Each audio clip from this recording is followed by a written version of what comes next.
For those just joining us, hello and welcome to today's webinar. It is the last full day of summer. Fall is coming slightly later than usual this year on the 22nd. So tomorrow, the first day of fall. Kind of excited, to be perfectly honest, moving away from some of the warmer summer temperatures into the more temperate fall temperatures with cool evenings where I am based just east of Toronto, Ontario, Canada. So again, instructions are on the screen for materials that you can gather. Anna has also shared them in the chat box. I am just going to share my screen briefly here to introduce you more formally to this event, which will be recorded and will be approximately 1 hour in length. So bear with me as I share my screen.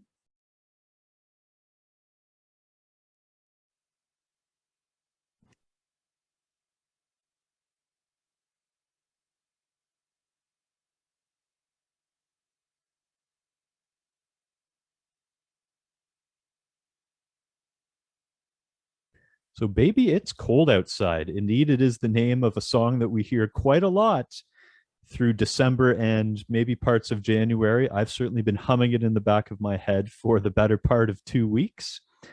This is going to be an interactive experience presented by Project Learning Tree, our regular collaborators on webinars. Just to let you know where I am based, I mentioned I was just east of Toronto, so our office is located on the traditional territory of the Anishinaabe, Huron-Wendat, Haudenosaunee, and Mississauga peoples. This is Williams Treaty territory.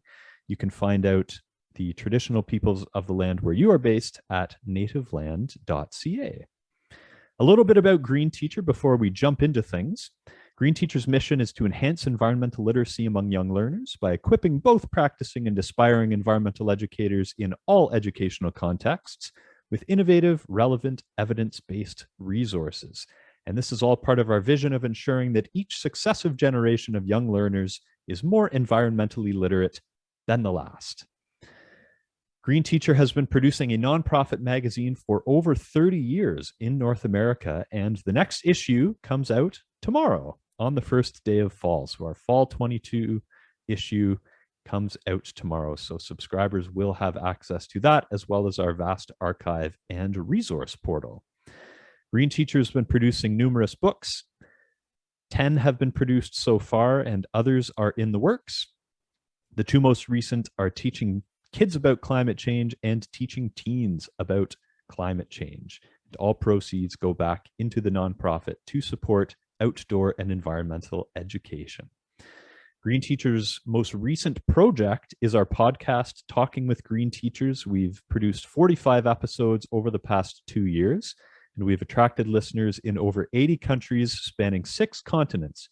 Still no one from Antarctica yet. So if you know of anybody in Antarctica, penguins, leopard seals, let them know about the podcast, because we would love to go 7 for 7 on the continents.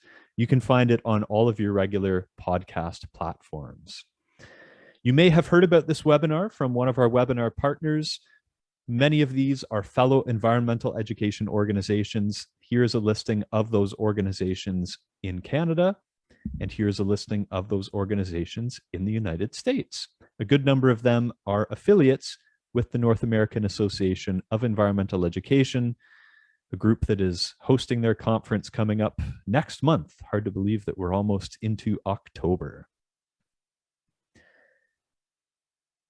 To let you know about the next webinar coming up with Green Teacher, it is Caring for Our Earth's Caregivers, the Less Screen, More Green Mindful Tech Plan. Now, not lost on us is the irony of presenting something about less screen and more green via screens. But the idea is to take the knowledge from this screen-based event and apply it to life outside of being glued to screens. So that's coming up November 2nd and 9th of this year, and it's 4 p.m. Pacific, 7 p.m. Eastern. Our core presenters for today's workshop. First, I am pleased to introduce from Project Learning Tree, Anna Leirner. She is the Instructional Designer, Adult Learning for Project Learning Tree, or PLT, which is an initiative of the Sustainable Forestry Initiative. Anna's wealth of adult education experience includes everything from developing massive open online courses, or MOOCs, for government officials in Latin America and the Caribbean, to leading training and professional development initiatives for formal and non-formal educators. Joining her today is Molly Gillespie. She is the Alaska Project Learning Tree Coordinator and is continually inspired by the educators she meets through PLT events. She has extensive experience teaching kids outdoors and believes that public lands, forests, and urban green spaces make the best classrooms. No disagreement, I would imagine, from this crowd, certainly not from myself. So I will unshare my screen and pass the virtual baton over to Anna and Molly.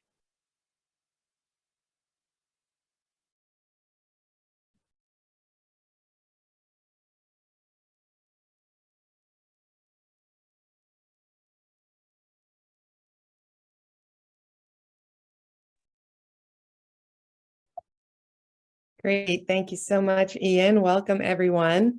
I'd like to just start by asking you to close your eyes and think of a beautiful place that you were maybe as a child, maybe where you lived or near somewhere you liked to visit, an outdoor place. And if you can, think of that place as the seasons changed. So Ian mentioned that we are transitioning from summer to fall. In Alaska, in the interior, and we're certainly experiencing that quite quickly. And as you think about those places, think about there's a favorite tree that you have. And what does it smell like? What does it feel like? What does it look like? And as the seasons change from fall and autumn gives way to winter, what happens to your tree? What happens to that landscape around you? What are you envisioning? What are some of those favorite winter activities that you experienced? And you can open your eyes, and just a reminder that experiences in nature have special places in our hearts. And these childhood experiences can create memories that can last a lifetime and bring moments of joy and comfort to us. So that's what we're trying to capture as we encourage you to take your students outside year-round. And if you saw those photos, that's near where I live as the seasons change from fall or from summer to autumn to winter.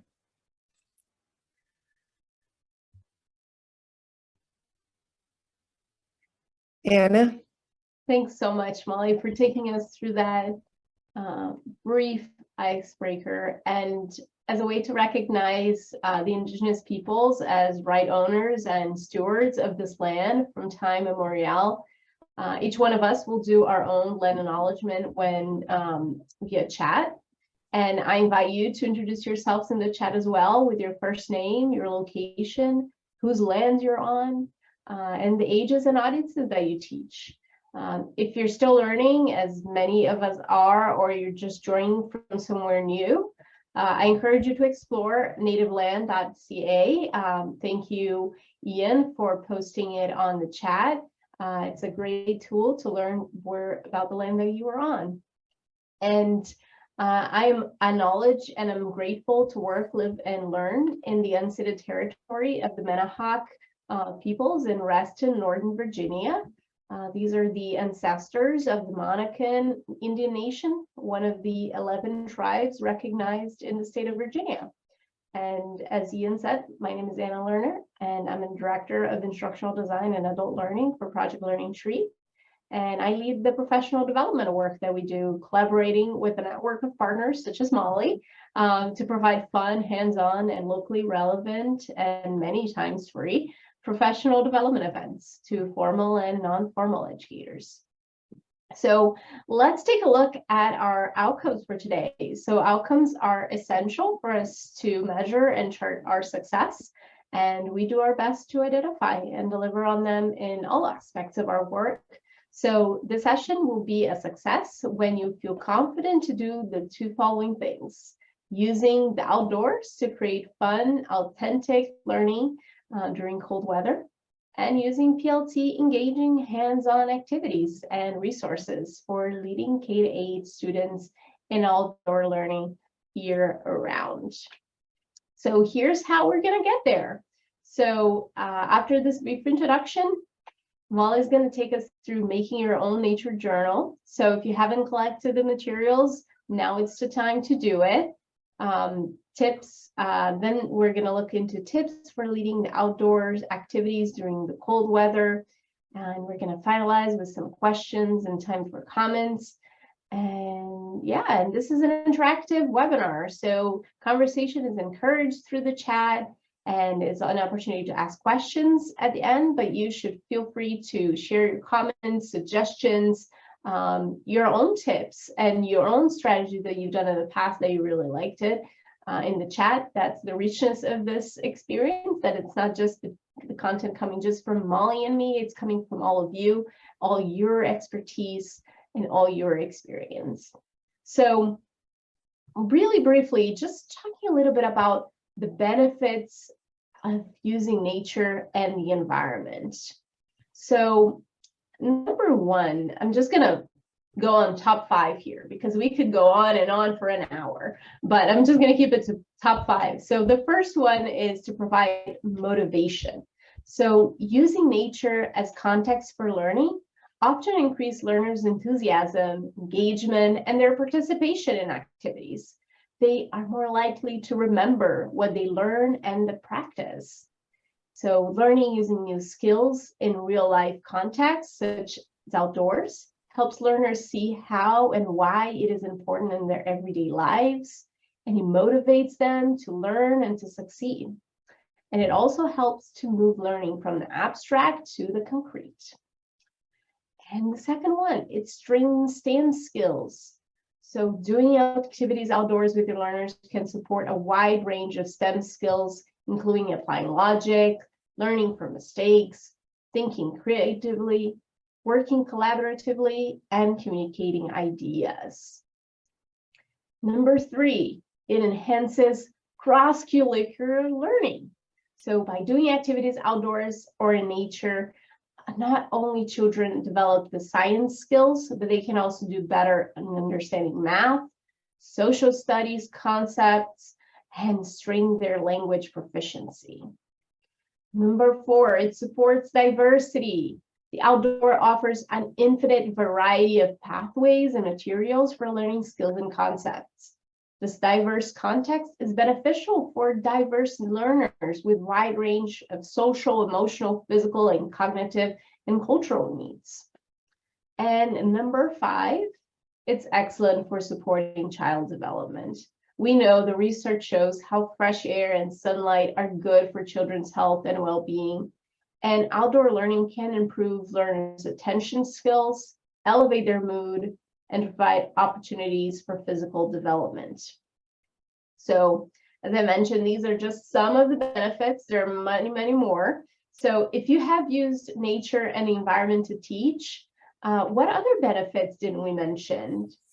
Please share on the chat with us. We'd love to hear from you. What are some of the things that you've seen as benefits that your students have shown? Exercise, yes, Michelle, increases mood. What else? Focus, Ian, yes, it's calming, right? That focus, exactly. Equity, thank you, Jade.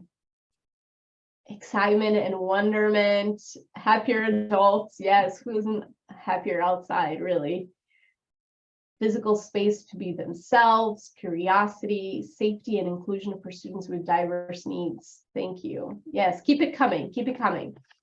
So, to tell you a little bit about PLT and how we connect these benefits in our program and resources, Project Learning Tree is an education program of the Sustainable Forestry Initiative, which is a nonprofit organization dedicated to advance sustainability through forest-focused collaboration. And in 2020 alone, PLT has reached 2.3 million students and has trained nearly 8,000 educators to help students learn how to think, not what to think about complex environmental issues.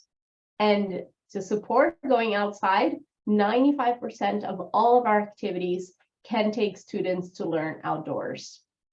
So Next, through our supplemental curriculum materials and professional development opportunities, PLT uses trees and forests as windows on the world, supporting academic standards and advancing environmental literacy, stewardship, and career pathways for ages 1 through 18.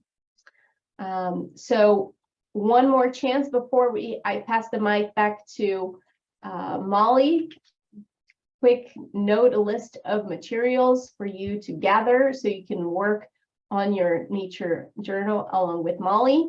And I'll pass the mic back to Molly. Great. Thank you so much, Anna. And thank you for everyone who's participating in the chat. It's really always inspiring to see what you are observing from your students and adults alike, taking them outdoors. And I am in Alaska, and I am now the Alaska Project Learning Tree Coordinator.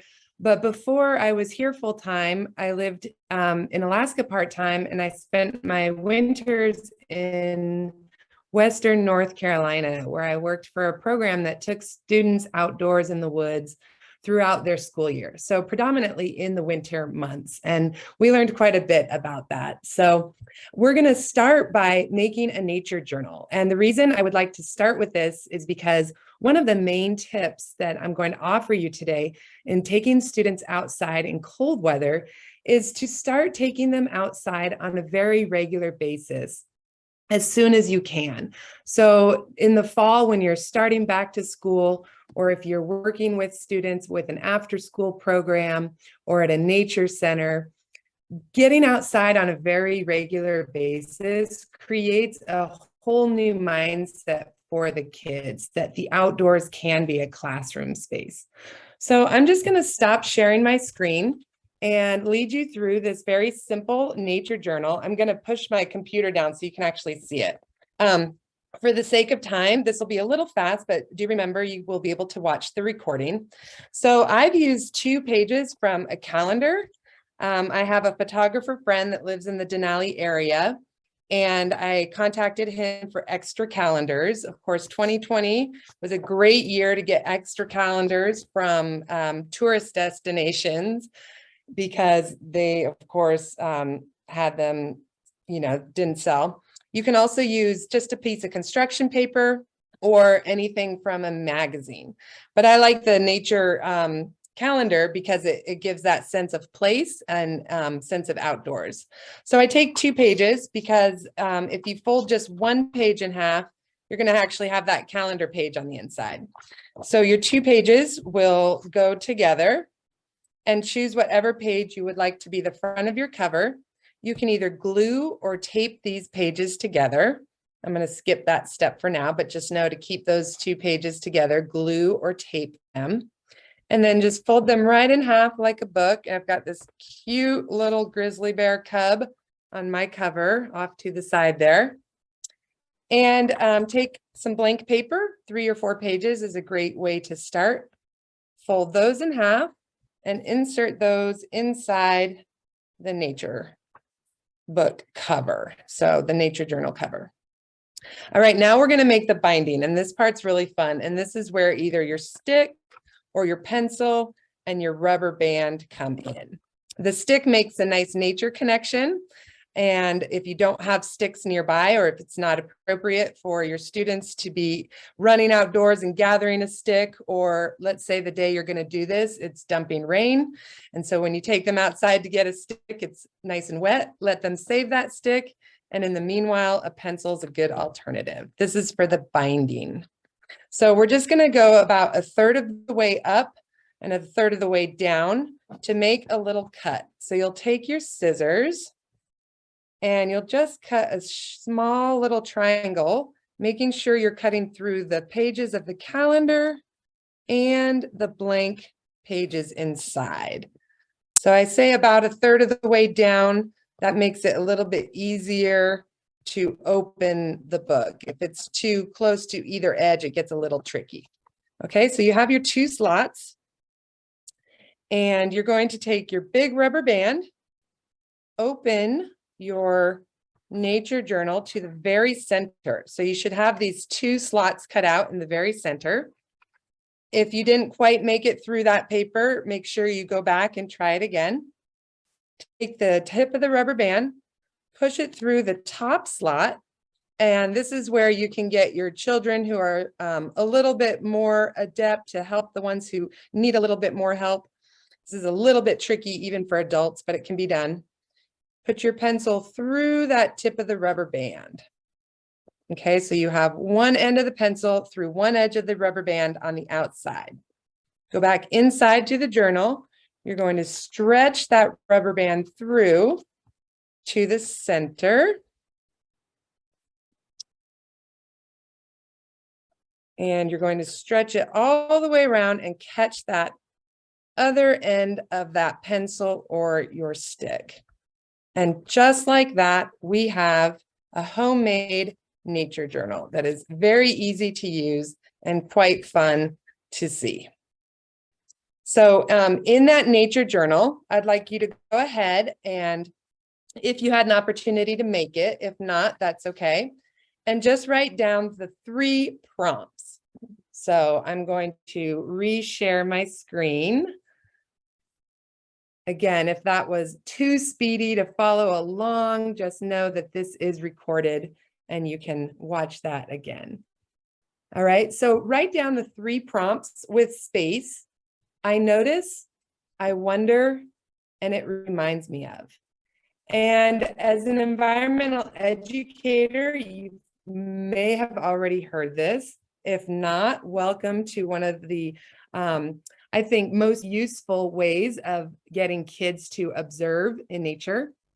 And if you have a natural object nearby or a houseplant, or you can look out the window at something, or I'd invite you to do this part after our webinar if you can't do it in this moment. But just take a look at your nature object and what do you notice about it? Feel free to take a moment to write down something that you notice about your nature object. What do you wonder about that object? And finally, the prompt, it reminds me of. Look at your object and say, it reminds me of, and fill in the blank. So I notice, I wonder, and it reminds me of. And you can put that into your nature notebook. Noticing is a way to encourage our students to make observations. I like to remind them that observations are made with more than just what we see. What does it feel like? What does it smell like? If it's appropriate and you taught them safety, what does it taste like? I wonder is that sense of inquiry. We're getting them to start thinking and asking questions. Once we have a sense of inquiry, we can encourage investigation. So I wonder can encourage a sense of investigation that is then student-led. And it reminds me of is that sense of connection. So when we were remembering a beautiful place or a beautiful tree in our lives as child, we were making those connections. And when we are reminded of something, we see a natural object and we're asked what it reminds you of, we're automatically making a personal connection to that piece of nature.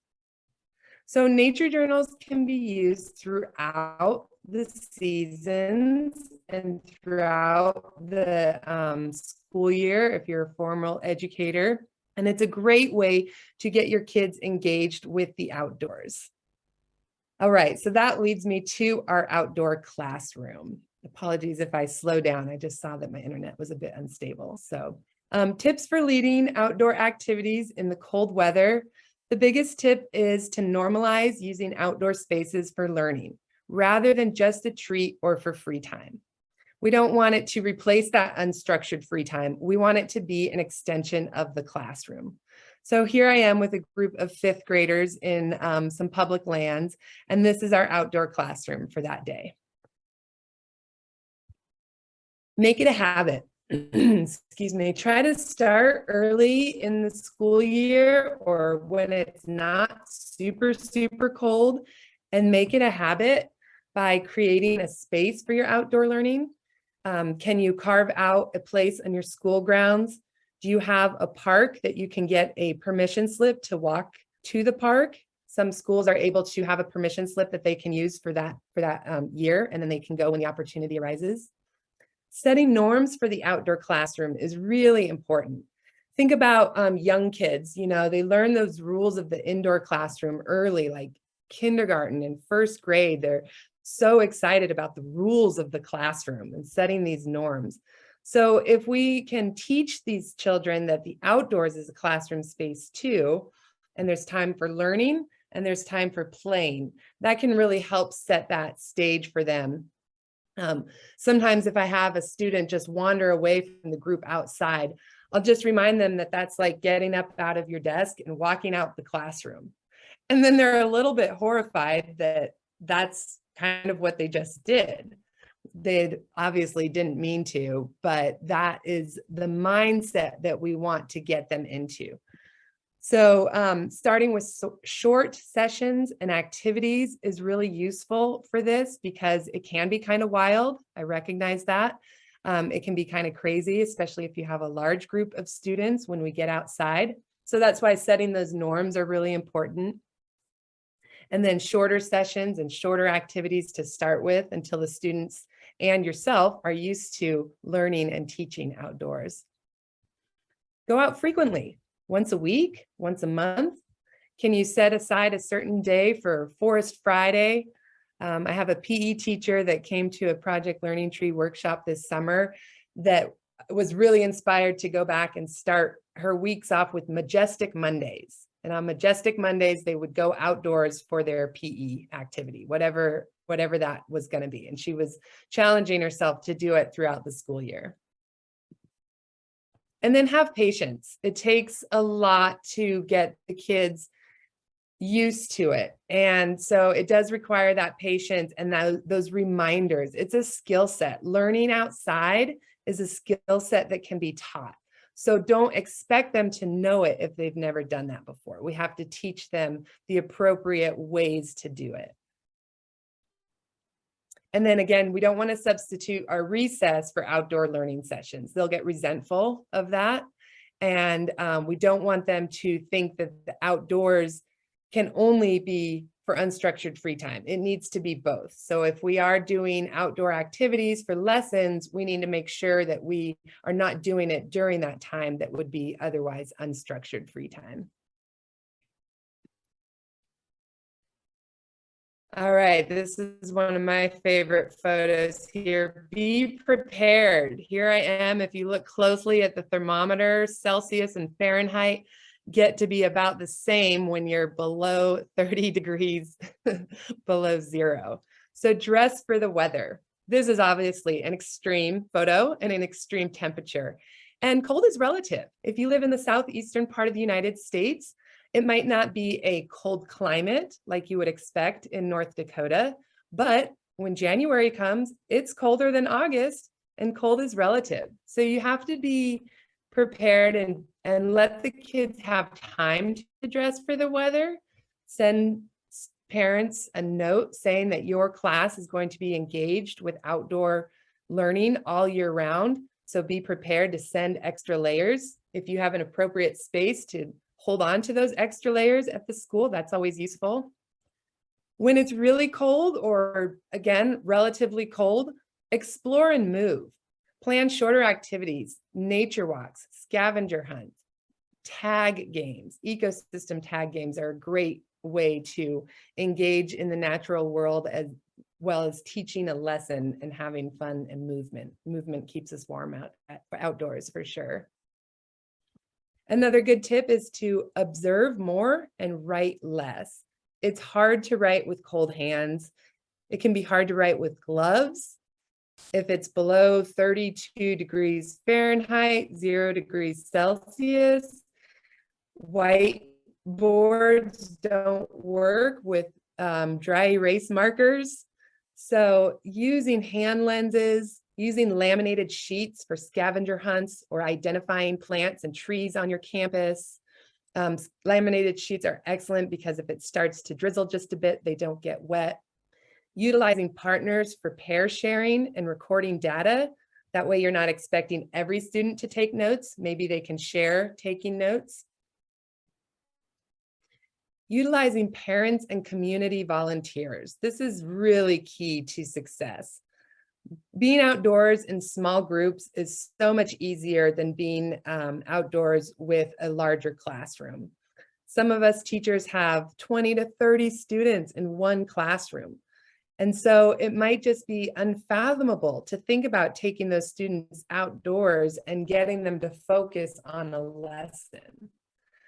If you have a strong parent group or PTO or PTA you can tap into, that would be really wise. If you have community volunteers at your school, let your teachers and colleagues know that this is what you're doing, that you want to take your students out on a regular basis, or even for just a particular activity, and utilize those volunteers when you can. And then finally, have an outdoor kit ready to go. In an outdoor kit, you might have clipboards, mini whiteboards and markers, pencils, and always bring a pencil sharpener. That's a good one.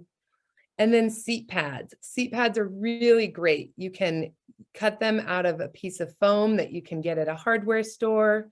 You can actually use a full-on camp chair, or a really inexpensive and accessible way to go is just a piece of cardboard. Those do get wet and may not last forever, but that sense of security that they get from having a place to sit on. Some students are really uncomfortable in the outdoors. Others are not as much. And then what I like to use for the seat pads is that creates our desk. You know, the students are really used to, okay, let's sit at our desk if you're a formal classroom teacher. And I want to recognize there's a lot of educators on here that maybe don't even have desks at all. But that foam can create some insulation between the person and the cold ground. And it can create that space that tells the students, this is my learning time. It's no longer playtime. We're going to sit down and we're going to focus. And so that piece of foam or cardboard can create that space.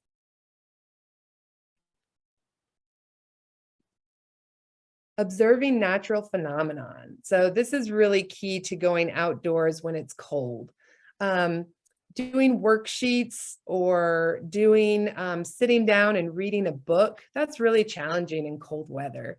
I encourage teachers to do that with their students on warmer days, especially. Take your worksheets outside. If it's time to read, let's go read outside if the weather's nice. And if it's challenging to sit down for a long period of time or write anything because maybe there's a little mist or it's just too cold, just going out to observe natural phenomenon is really exciting. Encourage that sense of inquiry, questioning, and investigation. So going around with a hand lens to notice and wonder, and it reminds me of, you can have your students go do this outside and then come indoors and write it down in their nature notebooks. And that's always kind of fun to do that and then go back outside and see what they remembered, what they noticed or wondered or it reminded me of. So going in and out using the components of both. So that's a good segue. Begin with prompts inside and then go outside to make your observations and share those observations. So of course, being project learning, when the temperature drops, lots of things change, like leaves are dropping. What other ways do trees respond to the cold? You can start that discussion inside, then go out and make your observations. What parts of the trees and plants do we notice in the cold that we didn't notice in warmer weather? What animals do we observe and what are they doing? So these kind of questions are all a little bit based on the seasons here. And again, if you're going outside on a regular basis, you can really tap into some changes that might be occurring on maybe a tree that you visit every day or every week or once a month or see every day as you come inside.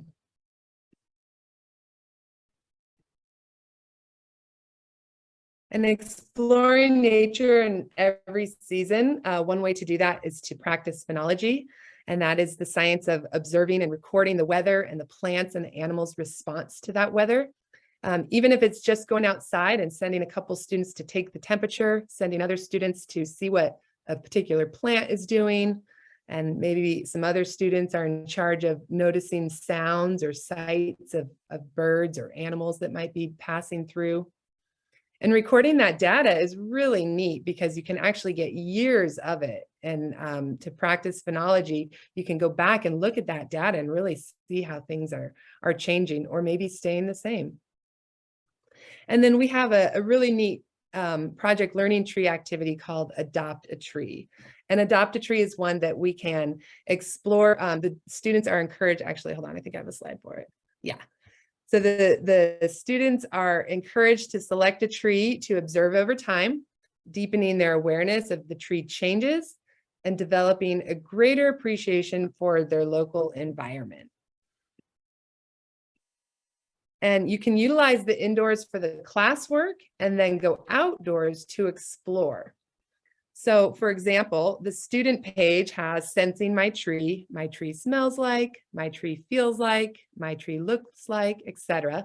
Let the students become familiar with those pages. The backside of that student page has a shape that looks like your tree, a leaf that maybe looks like your tree, and then a space to draw some colors or to make a leaf rubbing. These particular student pages are for grades K through 2. There is adaptations and variations for grades 3 through 5. And I find that adopting the tree is appropriate for learners of any age. So let them get familiar with these particular student pages and then go outside, let the students pick their tree and make those observations. What do they notice about their tree? What does their tree remind them of? And what do they wonder about it? And then what I like to do with this activity is have the students introduce their tree to the group. So once the students get to spend some personal time with the tree that they pick, I encourage them to breathe with their tree, especially in cold weather. It's so wonderful to take a nice, big, deep breath of fresh air. The mental health benefits of being outside are so wonderful for everyone. And I like to remind our students that we get that fresh oxygen from the trees. So when we breathe deeply with a tree, we are inspiring our brains to be as smart as we possibly can. And really what we're doing is we're allowing our brains to calm down by getting that big, deep breath of fresh air. So once they introduce, or once they pick their trees, letting students introduce their trees to each other has a really amazing effect. You know, they really feel like their tree is their friend, and they're so proud to be able to introduce that to people. And then if it's appropriate, bringing in a leaf or a branch, something dead and down from the ground, and then use that to complete the student pages. So again, that's just a tip that you can do this activity. I had these big ideas of having some students fill out these student pages just last week, and a day that I taught in a park in Anchorage. And it was just windy enough and just drizzly enough that it wasn't going to happen. So we just explored the trees instead. Am I doing okay on time, Anna? You're doing great on time. Great, thank you.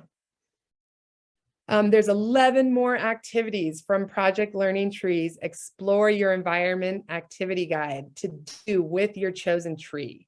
So this activity alone will lead you into all kinds of wonderful activities that you can do with your students based on that tree that they choose. All right, and finally, just try it. Here's some photos of my day just last week in Anchorage. This is a city park. You can see a gas station in the back corner there. Really busy street on the side. I love urban nature just as I do rural nature.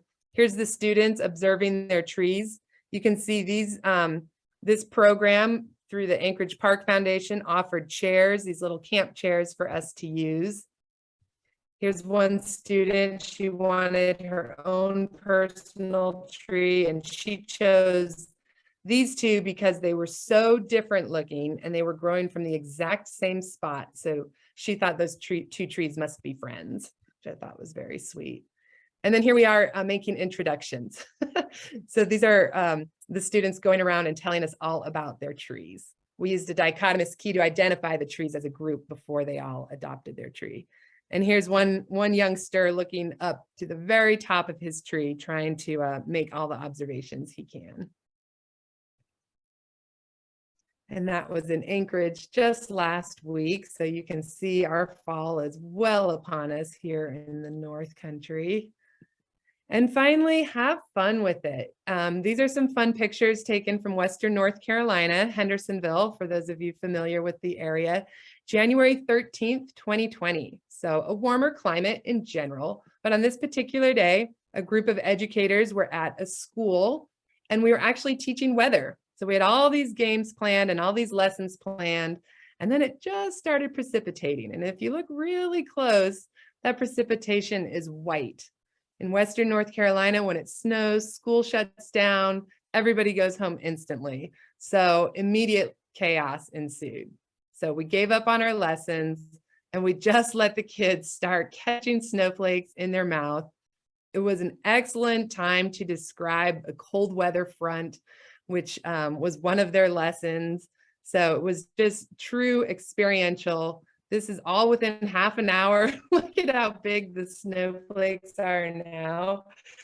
I love this picture because it happened so fast and these huge fat flakes were coming down.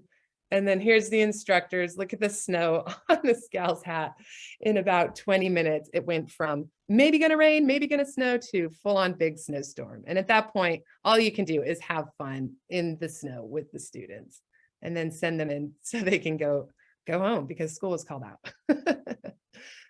All right, so that is my part. I would like to, actually, I'll leave that there for just a second. If you want to just put in the chat, I would love to hear maybe some challenges that you have faced taking your students outside. I probably should have started with that so I could have addressed those challenges.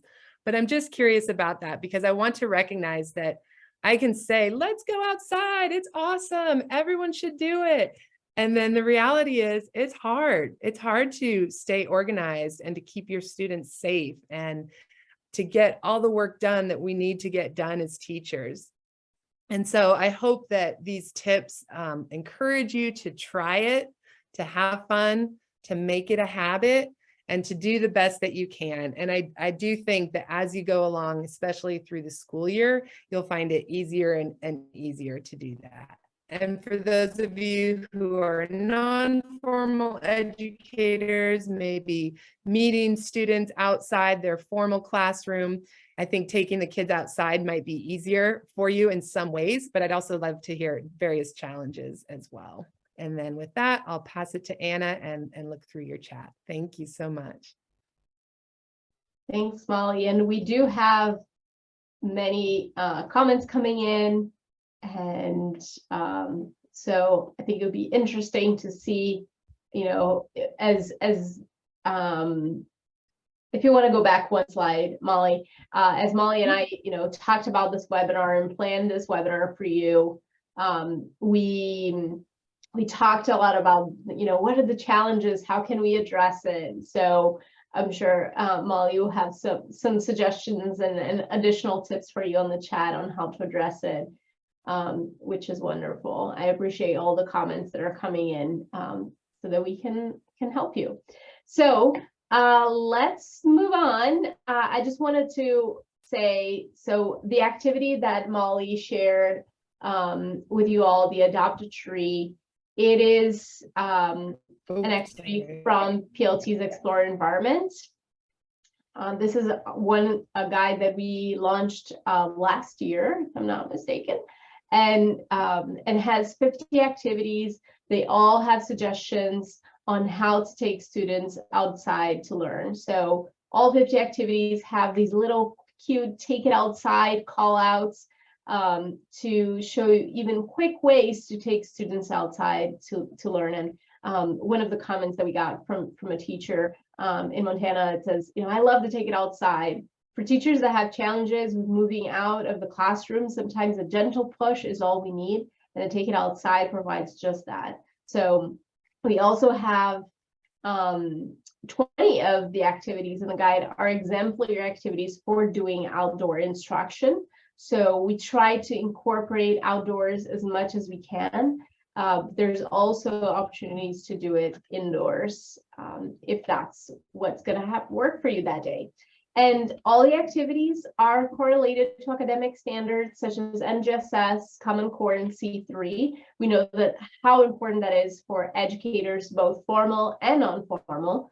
And so you can find, this is an example, what you can see on the guide. This is an example of the practices and concepts connections that you would find for the adopted tree activity that Molly took us through. And on our website, you can also find more detailed correlations to national as well as state standards. And one thing I also want to mention that we have a free version of the adopted tree activity, both English and Spanish, on the PLT website. And we also have a lot of other activities for doing learning outdoors in the forest, in a local park, in the backyard, inside the classroom, or even around the home, to learn how to learn about the environment and the importance of it, and how to do more stewardship with your activities with your students and even kids. So there's also a couple of cool videos here on the screen. If you go back, Molly, yep. So I'll share the link on the chat momentarily. These are cool videos that you can see from Molly with PBS kids, Molly of Denali, doing activities in the winter. So you can see trees as habitat, as well as Closer You Look, which are also two other activities from the PLT Explorer Environment Guide. And so now to the next slide, before we wrap up, let me share on the chat, what is your experience or your level of confidence teaching outdoors? I want to hear from everybody. We've seen some people sharing a lot of comments about the benefits. So I am assuming there's people who have a lot of experience or a lot of confidence teaching outdoors, but maybe that's not everybody. So if that's not you, share it on the chat. What's your experience and your level of confidence? And if it's none, you can say none, Anna. I have no confidence and no experience. And if you're new to teaching outdoors, it can be a little intimidating, as Molly was saying, you know, to go outdoors with students if you have a larger group. But I want you not to worry, because we got you, okay? So Project Learning Tree has a network across the US as well as internationally that provides, including in Chile, I know we have a participant from Chile, so I want to make sure we mention that. And this amazing network that we have, including in Chile, provides hands-on professional development to help classroom and non-formal educators like you, so that you can teach confidently outdoors. And I want to show some very briefly some of the testimonials that we got from educators who participated, because it doesn't get much better than this. PLT support has got our kids bursting the seams with enthusiasm and exciting about the journey they're taking this year. This was the best professional development workshop I've had as a teacher. I feel so much more prepared to start the school year. And another teacher from Kansas says, through the networking with other people in the state from PLT, I have been able to get innovative ideas to teach students in different ways. I have a renewed excitement to teach science. And we know we all need some new excitement, you know, a little boost to get our teaching going. And, you know, this network, as mentioned in these testimonies, the network that we have throughout the US and internationally, it does so much more than just professional development. And because you attended this webinar and you're already part of our network, I invite you to connect with your state coordinator for additional professional development opportunities, for local resources and assistance, for ideas for incorporating nature into your classroom and your program, to connect with the other educators who are also looking for ideas on how to incorporate and sharing their ideas on, you know, their works, things that worked for them, things that didn't. That's part of the richness of the experience that we have. So I invite you to look it up on our website, or use the QR code to find your state coordinator. And if we don't mind, we have a few minutes before taking questions. I'd love to address some of these challenges, because I think let's it's really go. great. Absolutely. Yeah, thank you for that. And joining the network, I think, is a really great way that we can support each other with these challenges. Claire mentioned they often expect to be outside, but are unprepared of the reality of extended time outside. Clothing is a problem, but also endurance. So I think that can be addressed with part of that, making it a habit and teaching them the skills to learn outside, and recognizing that that is a skill set that does need to be taught. And so starting with those shorter opportunities and smaller activities might help eventually lead into them being able to endure the cold a little bit longer. I really appreciate Jenna's comment that school leadership tells us we can't go out unless the feels like temperature is above 20 degrees Fahrenheit. Any resources you can point to me? If other folks on this webinar have specific resources that they can share with Jenna, please feel free to drop those in the chat. I'm going to think on that a little bit, Jenna. You know, the Molly of Denali videos that I encourage you to watch are ways that you can adapt Project Learning Tree activities to the cold. And those, it was literally minus 15 degrees Fahrenheit when we did that. So we're super bundled up. And we went outside and we just bundled up for it. So, you know, sharing stories from your community and friends in northern climates. Here in Alaska, it depends on the school district, but where I live, the cutoff is minus 20 degrees below for recess. But when I taught in Western North Carolina, I had the issue that Jenna has, is that the kids actually told me that they don't go outside for recess if it's too cold. So it's a mindset that we need, that can be really challenging to deal with, especially if you're told by the administration that you can't do it. So I'd like to think on that one for specific resources. And if anyone else has some of those to share, that would be great. Another one I wanted to address was Kat mentioned bringing students back together after an activity. That is such a good point. And that goes back to teaching them those norms of the classroom. So last week when I was in Anchorage teaching, we had a space that was actually under a shelter at the local park. And we set up our classroom, our little seat pads and our nature journals. And then we got up to go explore the trees. And then I taught them a callback. And my callback personally is bump, ba-da-dum, bump. And the kids say bump, bump. And then that's their clue to go eyes and ears on me. And we practice that. We practice that before I send them off to find their own trees. So teaching some kind of callback and eyes and ears on me. And then if you're still struggling, or students are still going crazy, or they're not coming back together, just reminding them of the inside classroom behavior. I'll often ask them to close their eyes and picture themselves going back into the classroom after recess, and think about how their behavior changes from being outdoors playing with their friends to sitting inside the classroom, getting ready for their next lesson. I kind of lead them through what it might look like to come into the class and to get quiet and respectful and ready to learn and listen. And then I ask them to open their eyes and look at their outdoor classroom with the sky for ceiling and the trees for walls. And then I remind them that those same expectations of respect and safety and being good listeners and good learners is also expected in the outdoor classroom. And one more I wanted to address is there were a couple that they're kind of similar, not having a good space as far as natural space goes, and then also maybe overutilizing a space. If you only have a very little natural area, overutilizing that space.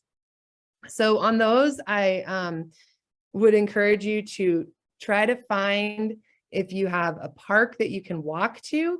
And if not, one tree is really all you need. And again, that Project Learning Tree activity book can really help you figure out what you can actually do. That's the what. That's the work's been done for you. How can we go outside in these small spaces? And maybe it's taking small groups a little bit at a time to do that. So thank you for sharing those challenges and also for sharing how confident you are or are not. And yeah, thank you. And I'll hand it back to Anna.